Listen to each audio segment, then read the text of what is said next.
Madame, Monsieur, les professeurs et les chercheurs. Tout d'abord, un grand merci pour votre accueil. Comme vous dites en arabe, al-sharaf lana. C'est toujours un énorme plaisir de visiter les universités à travers le Maroc. C'est parmi les choses que j'adore le plus dans mon job ici au Maroc, parce que parfois on n'a pas l'opportunité de sortir trop du bureau, mais avoir la possibilité de visiter les universités, surtout d'être parmi les jeunes, c'est très important, c'est très valorisant pour nous. Donc, je m'appelle Rupert George, je suis l'ambassadeur de l'Union européenne ici depuis maintenant à peu près 18 mois. J'étais ici au Maroc en tant que diplomate britannique entre l'année 2000 et 2003. Donc, juste avant, en fait, j'ai quitté le Maroc juste avant le discours de Sa Majesté en mars, je pense, 2003. Donc, c'est fascinant de pouvoir revenir à Oujda après une décennie pour voir un peu la différence. Mon collègue Philippe Mikos, qui est le chef de la coopération de la délégation, qui s'occupe de tous nos programmes de coopération ici au Maroc, vient d'arriver il y a quelques semaines au Maroc, mais a une énorme expérience dans le domaine de la coopération avec le voisinage, ce qu'on appelle le voisinage, c'est-à-dire les pays qui entourent l'Europe. Donc, je vais essayer d'être bref parce que je pense que c'est beaucoup plus intéressant de vous écouter.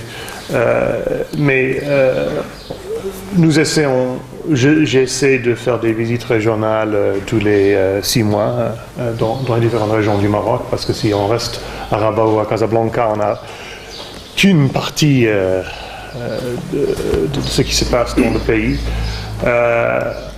On a voulu venir pendant cette semaine pour une visite à l'oriental. On a commencé à Oujda lundi, on a visité l'agropole à Barkhane, on est allé à Figuig, on a passé 24 heures à Figuig, on y est retourné hier pour une rencontre avec M. Le Wali, monsieur le président de la municipalité et le CGM, entre autres. Je suis ravi d'être ici aujourd'hui.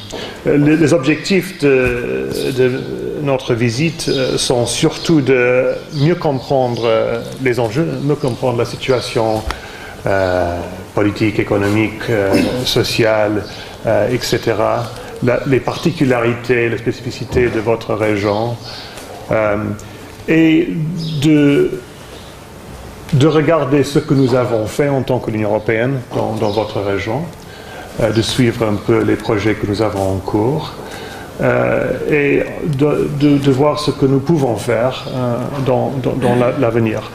Donc c'est plus ou moins ça. Deux mots, si vous permettez, sur les relations entre l'Union européenne et le Maroc de façon générale. C'est bien évidemment un partenariat qui extrêmement important pour l'Union européenne pour plusieurs raisons.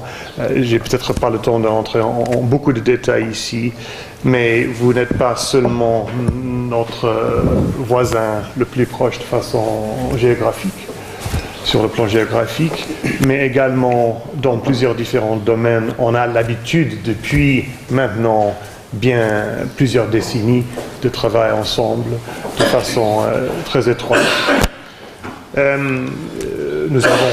Nous avons signé un accord d'association en 2000 avec le Maroc. Comme vous le savez, je pense, le Maroc avait été octroyé le statut avancé en 2008, qui est une sorte de feuille de route pour notre partenariat. Il y a peut-être 5 millions de personnes d'origine marocaine dans l'Union européenne, qui est un énorme atout pour notre partenariat, il me semble. Si je regarde très rapidement nos relations dans les différents domaines, sur le plan politique, on a l'habitude de travailler ensemble sur l'échelle internationale dans plusieurs différents domaines. On a une coordination sur plusieurs questions de grande importance sur la scène internationale. Sur le plan commercial, l'Union européenne est bien sûr le premier partenaire du Maroc en termes des échanges commerciaux, en termes d'investissement. Nous avons une zone de libre-échange depuis bien des années maintenant. Nous sommes en train de négocier un accord de libre-échange complet approfondi, c'est un accord commercial de nouvelle génération. Ça fait partie de toute une série d'accords que nous sommes en train de négocier avec des partenaires de grande envergure, les États-Unis, le Canada, le Japon, entre autres, et avec le Maroc. Pourquoi le Maroc? Parce que c'est un partenaire clé pour nous dans ce voisinage sud. C'est un partenaire qui veut aller plus loin avec l'Union européenne dans ce sens-là. Ça va être compliqué à négocier parce que c'est très technique, mais les implications sont énormes et potentiellement extrêmement positives, je pense, pour le pays. Nous avons également l'année dernière signé un partenariat pour la mobilité. C'était une déclaration politique et maintenant on déclenche les négociations, c'est-à-dire des négociations pour la facilitation des visas et pour les réadmissions. Ça va être également assez compliqué à négocier, mais là également, il me semble que les implications sont importantes. Si on a la possibilité de vraiment augmenter la mobilité entre le Maroc et l'Union européenne, qui est une priorité pour les deux partenaires. En même temps, sur le plan mobilité, nous soutenons la nouvelle politique migratoire annoncée par Sa Majesté l'année dernière, qui est une décision extrêmement courageuse. Et je comprends que pour vous, ici à Oujda, vous voyez bien les enjeux, puisqu'il y a pas mal de migrants subsahariens qui sont installés ici à Oujda. Mais je pense que c'est une politique qui est très, très intelligente et qui montre la maturité de ce pays. Nous avons, comme vous le savez, récemment signé et mis en œuvre un nouveau protocole de pêche. Nous travaillons de plus en plus dans le domaine de la sécurité, qui est bien sûr extrêmement important pour vous, puisque la région est devenue plus instable qu'avant, la région de l'Afrique du Nord, mais également les pays du Sahel. Et je pense que ça va être une piste de plus en plus importante pour nous. Et last but not least, nous avons un énorme programme de coopération ici, géré par Philippe, qui couvre une vaste gamme de différents domaines. Nous travaillons, je pense, avec 17 différents ministères à Rabat, et également avec la société civile, et avec plusieurs autres organismes dans le pays. Je ne vais pas entrer en beaucoup de détails ici, mais simplement peut-être pour vous dire que dans le domaine de l'éducation supérieure, qui est le domaine que vous intéresse le mieux, je suppose, nous avons bien sûr le programme Erasmus Mundus, que vous connaissez très bien, et je pense jusqu'ici à peu près 720 Marocains ont bénéficié de ce programme.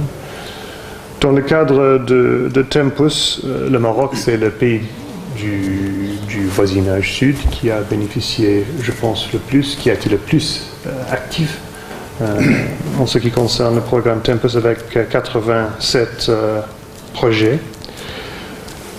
Vous savez peut-être qu'actuellement, une décision a été prise à Bruxelles de lancer cette année un nouveau programme qui s'appelle Erasmus+, ça va rassembler l'ancien programme Erasmus et le programme Tempus ensemble. L'idée est de mettre l'accent plus sur la mobilité qu'avant. Et sur le plan global, on espère de pouvoir, entre 2014 et 2020, augmenter la mobilité des étudiants jusqu'à à peu près 5 millions d'étudiants. Et j'espère que le Maroc va tirer le maximum bénéfice de ce programme. J'aimerais presque terminer part, féliciter l'université pour votre activisme dans le cadre de nos programmes. Nous constatons souvent que en fin de compte, ça dépend de l'université. Quand je visite les universités au Maroc, on remarque quand les universités sont très dynamiques, sont très actives dans ce sens. Et c'est clair que votre université, l'université Mohamed Ier, est parmi les plus actifs dans ce pays. Et voilà, juste pour terminer, il me semble que, moi de façon personnelle, il me semble que un des domaines où l'Union européenne doit faire plus dans l'avenir, c'est mieux communiquer avec les jeunes, parce que l'Union européenne, parfois, c'est parfois une organisation qui est difficile à vendre, parce que c'est assez technique. On n'a pas peut-être le même brand que si on est français, on vend le Tour Eiffel, si on est britannique, on vend les Houses of Parliament. Et voilà, si on est européen, c'est peut-être plus difficile de vendre le concept de l'Union européenne. Mais il me semble que nous devons faire plus, surtout avec les jeunes, parce que c'est important, à mon sens, que les jeunes comprennent mieux l'Union européenne. Et d'encourager le maximum de mobilité possible pour les jeunes. Voilà, je vous remercie.